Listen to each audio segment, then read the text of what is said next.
Sir मैंने देखा था कि किस प्रकार से कोविड के दरमियान भी जब पूरी दुनिया घरों में बंद थी तब भी आप दिल्ली से यहाँ पे अयोध्या आते थे, मास्क लगाए उन सारी चीज़ों को, और समझा जा सकता है कि कितना बड़ा चैलेंजिंग टास्क रहा होगा। एक जो धनराशि की बात जैसा कि आपने बताई, मैं अयोध्या में घूम रहा हूँ, कल से आया हूँ मैं, कहीं भी ये नहीं दिख रहा है कि किसी चंदादाता का नाम बहुत बड़े चीज़ में कोई होर्डिंग लगाया गया हो, कोई नेम प्लेट लगाया गया हो। ये खास चीज़ ध्यान रखा गया कि वो सब कुछ गोपनीय तरीके से हो। ये एक तरीके से मैं कहूँगा इस मामले में भी कुछ न कुछ न्यास की भूमिका थी। न्यास को संकेत भी, सुझाव भी दिया गया कि चंदा देने वालों में कोई वर्गीकरण नहीं होगा। बड़े धनराशि के चंदा देने वाले या छोटी धनराशि निर्माण कार्य में अपना योगदान देने वाले महानुभाव, सभी को एक ही प्रकार से ट्रीट किया जाएगा। हमारा सद्भाव सबके प्रति होगा।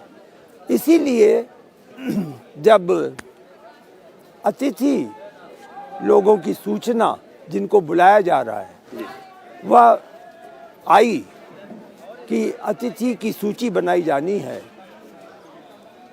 तो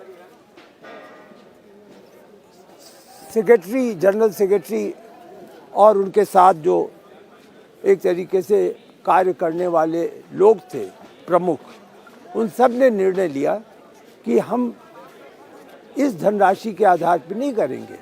हम देश में कौन बड़े बड़े राष्ट्रीय स्तर में जिन्होंने सफलता प्राप्त की है, देश का गौरव बढ़ाया है, अंतर्राष्ट्रीय जगत में सफलता प्राप्त की है, हम सभी को यहाँ पर कला क्षेत्र से, स्पोर्ट्स से, पॉलिटिकल कैरियर से, धर्म के हमारे जो बहुत बड़े बड़े धर्म के हमारे प्रतिनिधि हैं, जो हमारे आचरण पर नियंत्रण रखते हैं, जो सनातन धर्म की विवेचना करते हैं और हम समाज कैसे चले इसको एक तरीके से वह अपने आचरण से आज भी देख रहे हैं।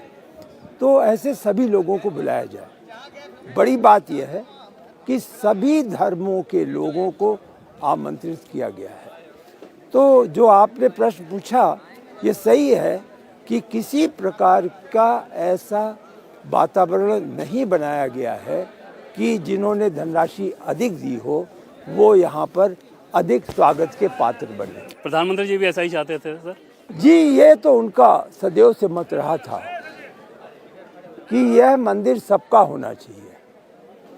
इस मंदिर में इस प्रकार का वर्गीकरण नहीं हो, नॉर्थ साउथ ईस्ट वेस्ट का वर्गीकरण न हो।